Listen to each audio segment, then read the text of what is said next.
I packed my things on a Tuesday night and nobody in that house even noticed. That tells you everything you need to know. I'm 32.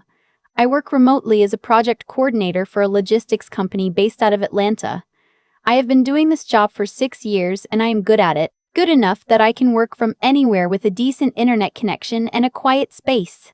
That last part, the quiet space, is where everything fell apart. About 14 months ago, I moved back into my mom's house in Glendale, California. Not because I had to. I want to be clear about that. I had an apartment in Burbank, a one-bedroom I'd been in for 3 years. I left it because my mom called me in March and told me that my stepfather had hurt his back badly enough that he couldn't work for a while, and that she was scared about money. She didn't ask me to move in. She just told me she was scared. But I heard the ask underneath the words because I always do with her. So I gave up my apartment, put most of my furniture in a storage unit off San Fernando Road, and moved into the second bedroom of my mom's house. My mom, my stepfather, and my younger brother, he's 26, who had been living there already for about 2 years, since a roommate situation in Koreatown went sideways. The second bedroom had been used as a storage room. I spent a weekend clearing it out, assembling a desk I bought from IKEA, setting up my monitors, running an Ethernet cable under the door so I didn't have to depend on the Wi-Fi. I made it work. I made it a real workspace because I had real work to do. 8 to 5, Monday through Friday, with video calls starting at 8:30 most mornings. For that room, and for my place in the house, I paid my mom $900 a month. I also covered the Wi-Fi bill, about $90, because my job required stable internet and I wasn't about to argue over whose usage was whose. I bought groceries every Sunday. Not just for me, for the house. I would spend somewhere between $200 and $250 every week at the Vons on brand, filling up the refrigerator, making sure there was food for everyone. My stepfather was recovering. My mom was working part-time at a dental office front desk. My brother was doing what my brother has always done, which is very little with great confidence. He had a plan, always a new one. When I moved in, the plan was drop shipping. Before that, it was reselling sneakers. By summer, it was something involving cryptocurrency that I never fully understood and didn't ask about. What I do know is that he was not paying rent. My mom told me early on that she wasn't charging him because he was getting on his feet. And I accepted that because it was her house and her choice and I was not there to make her life harder. I was there to help. And I did help. Every month, without being asked, without being thanked in any particular way. $900, the Wi-Fi, the groceries. My stepfather's physical therapy co-pays when things got tight in October. I covered 2 of those. A car repair for my mom in November, for $20, because the alternative was her missing work. I'm not saying this to make myself sound noble. I'm saying it because you need to understand what the baseline was before I tell you what happened to the chair. The chair was mine. I bought it 2 years ago when my back started hurting from working at a kitchen table. It's a steel case Leap, the kind that costs more than people think office chairs should cost, and I saved up for it because I sit in it 8 hours a day and my spine is worth the investment. I brought it with me when I moved in. It sat at my desk in the second bedroom. It was one of the only nice things I owned that wasn't in storage. My brother started coming into my room. Not to talk to me, to use my setup when I was away from it. I work in my room during the day, but on weekends I would sometimes go out. Grocery run, a walk, visiting a friend. And I would come back to find him in my chair, at my monitors, playing games or watching something on my second screen. I asked him to stop, nicely, the first time. He said sure, no problem. It kept happening. I mentioned it to my mom. She said he probably just needed a better setup for his project, and maybe I should let him use the room sometimes when I wasn't working. I said that wasn't something I was comfortable with, because it was my workspace and my equipment. She dropped it, or I thought she did. In December, right around the holidays, my stepfather was cleared to go back to work part-time. Things felt like they were stabilizing. I was starting to think quietly about looking for a new apartment, maybe spring. Once I'd rebuilt my savings, I had a number in my head. A timeline. I felt like I was close to being able to leave on my own terms. And then my mom sat me down one evening after dinner. She said my brother needed a proper space to develop his brand. He had started a YouTube channel, gaming content, and he needed somewhere to film with good lighting and a real setup. She said the second bedroom made the most sense because it already had the equipment and the Ethernet and the layout. She said I could work from the kitchen table or from the living room, or she had seen folding desks online that weren't that expensive. I asked if she was serious. She said she thought I would understand because I knew how important it was to have the right environment to be productive, and surely I could appreciate that my brother needed that too. I sat there for a moment.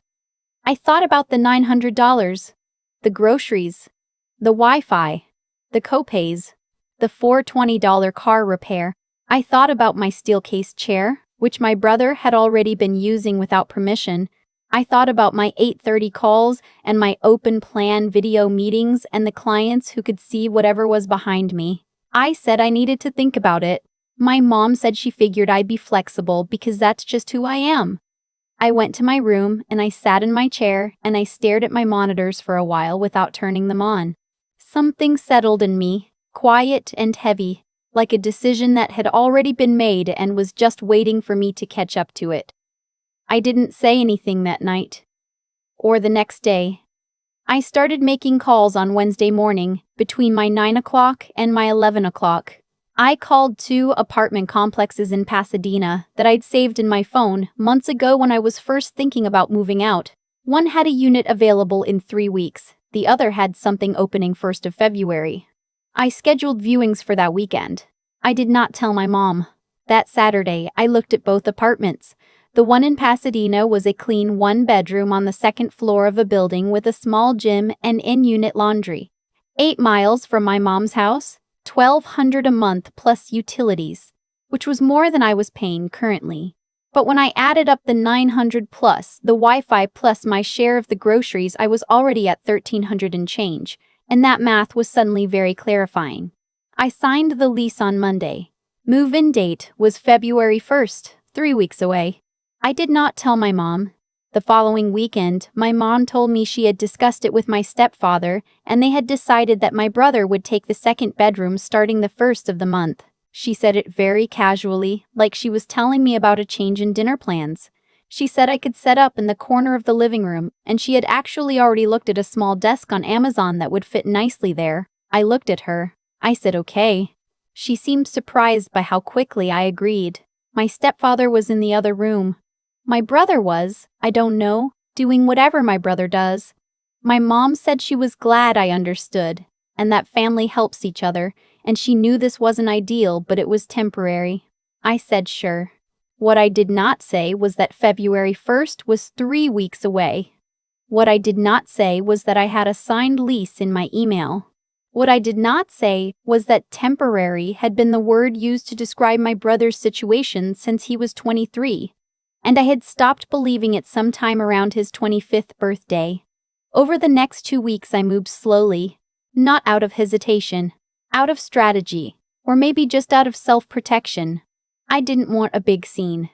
I didn't want the conversation about how I was abandoning them, or how could I do this when things were finally stabilizing, or didn't I care about the family? I know how those conversations go. I have been having versions of them my whole life. I started bringing things to my storage unit on weekday evenings after work. A box at a time. My extra monitor. My books. The small things first. Nobody noticed, or if they noticed, they didn't say anything. On the last Friday of January, my mom told my brother he could start setting up in my room over the weekend. He came in that afternoon and looked around like he was evaluating a property he was about to list. He asked if he could use my second monitor. I said it was going into storage. He asked about the chair. I said it was mine and it was coming with me. He looked annoyed. He said he thought the setup kind of came with the room. I said the room came with a window and a door. The rest was mine. He went and told my mom. She came in and said she thought maybe I could leave the chair since it fit the desk, and my brother's back bothered him sometimes, and couldn't I just get a new one when I settled somewhere? I thought about pointing out that if his back bothered him, perhaps he should invest in his own chair, but I didn't. I just said the chair was coming with me. She said I was being difficult. I said okay. That Sunday, February 1st, I woke up early. I had arranged for a friend to help me with the last of the bigger pieces. The desk, the chair, the final boxes. We started at 7. My mom and stepfather were still asleep. My brother was asleep. We were quiet. It took about 4 trips. By 9:15, my car and my friend's truck were loaded, and the second bedroom had nothing in it except the carpet and the overhead light. I left a note on the kitchen counter. It said I had found an apartment and moved out, that I was glad I could help during a hard time, and that I hoped things continued to improve. I left my key on top of the note. I did not leave a forwarding address. We drove to Pasadena. By 10 o'clock, I was standing in my new apartment, in the quiet, listening to the sound of traffic on Colorado Boulevard and the distant noise of someone's television through the wall. And I felt something I hadn't felt in 14 months, which was the specific relief of being somewhere that was entirely mine. My phone rang at 10:47. My mom. I let it go to voicemail. It rang again at 11:03. My stepfather. Voicemail. A text from my mom at 11:15. Where are you? Your room is empty. Call me. A text from my brother at 11:30. Seriously? You just left? The setup is gone. I can't film anything. Mom is freaking out. Then my mom again at 11:50, and this one I read 3 times because I wanted to make sure I was understanding it correctly. We can't make rent without your contribution. You need to come back and talk about this. This isn't fair to the family. I put my phone face down on the kitchen counter of my new apartment and started unpacking my dishes. By 2 o'clock, there were 11 missed calls between my mom, my stepfather, and my brother. My mom had sent 6 texts. My brother had sent 3. My stepfather had sent one which simply said, "Your mother is very upset." I responded to my mom at 4 o'clock. I kept it short. I told her I was sorry for the abrupt timing, that I had found a place and needed to take it, and that I hoped the transition would go smoothly for everyone. I said I had given notice by moving on the 1st, the same date she had planned to give my room to my brother. I said I wished them well. She called immediately. I let it ring. She texted, "You couldn't tell us? You just vanished? We counted on you for rent. That's not how family works." I thought about that for a while. We counted on you for rent. Not, we're going to miss you. Not, we appreciated having you here. The first thing, we counted on you for rent. I had been living in that house for 14 months. I had paid somewhere around $12,600 in rent and Wi-Fi over that time. I had spent somewhere around $13,000 on groceries. I had covered car repairs and medical co-pays. I had given up my apartment in Burbank and put my furniture in storage and built a workspace in a room that used to hold broken fans and holiday decorations. And the thing my mom wanted to talk about was that they had been counting on my $900 a month. I didn't respond to that text. Not that day. The call slowed down after the first week. My mom texted twice more, both times variations of the same message, that I had left without warning, that it put them in a hard position, that she hoped I would reflect on what family means. My brother texted once to tell me that he had to delay his channel launch because he didn't have a good chair. I did not respond to that one either. My stepfather called on a Thursday evening about 10 days after I moved out. I picked up because he has always been the most reasonable person in that house, and I wanted to give him that. He said he understood why I left. He said he thought my mom had pushed too hard on the room situation. He said things were tight right now, but they would figure it out. He asked if I would consider coming to dinner sometime, just to stay in connection. I told him I would think about it. I meant it. What I did not say on that call, but what I had been sitting with for those 10 days, was this. Nobody in that house had asked me how I was doing. Not in 14 months, really. There had been conversations about the Wi-Fi speed and the grocery list and whether I could cover this or that, but nobody had sat down with me and asked how I was feeling about my job, about my life, about giving up my apartment to come help. Nobody had said thank you in a way that felt like they meant it. My mom had said it, but always in the same breath as asking for something else. I had made myself small for 14 months. Smaller than I needed to. I had accepted being moved out of my workspace without much of a fight because I didn't want to be difficult. I had swallowed a lot of things because I told myself, that's what you do for family? That's just who I am. That's what the situation required. And my mom had counted on exactly that. She had counted on me being the one who absorbs, who adjusts, who doesn't make things harder. She had counted on my $900, yes, but she had also counted on something harder to name on me, not having a line that I wouldn't cross. I found the line when she asked me to give up my workspace so my brother could launch a YouTube channel. I just didn't tell her I'd found it.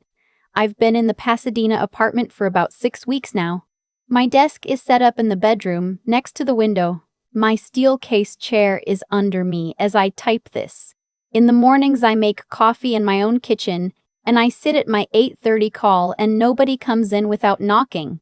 Because nobody comes in at all. Because it is my apartment and I am the only person who lives here. My mom and I have spoken twice since I moved out.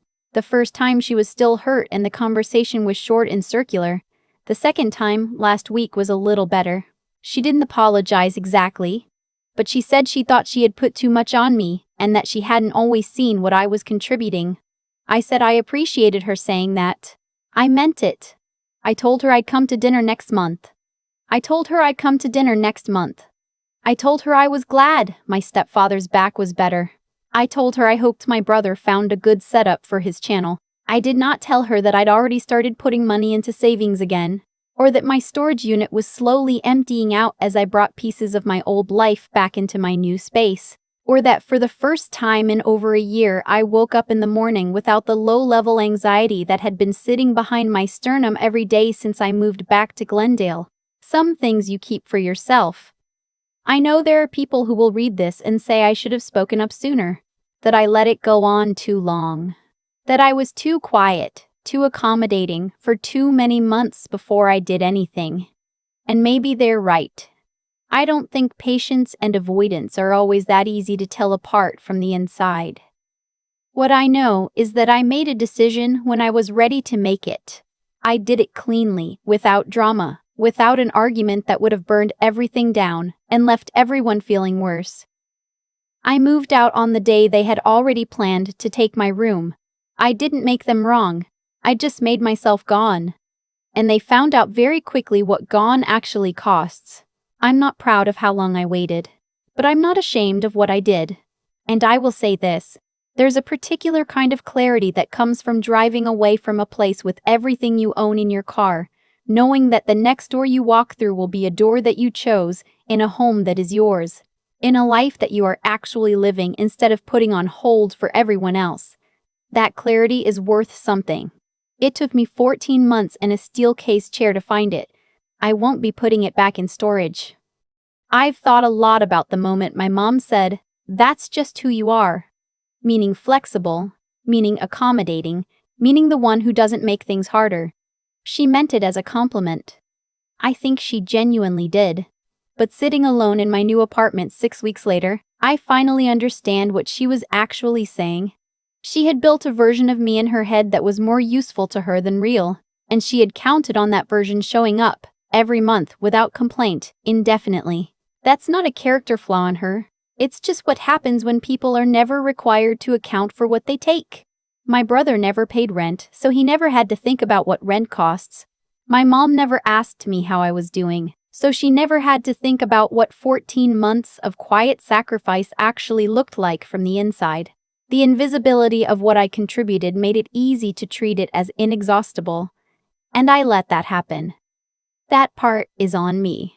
I spent a long time telling myself that patience was the same thing as wisdom, that staying quiet and absorbing things was the mature choice, the high road, the thing you do when you love people and the situation is hard.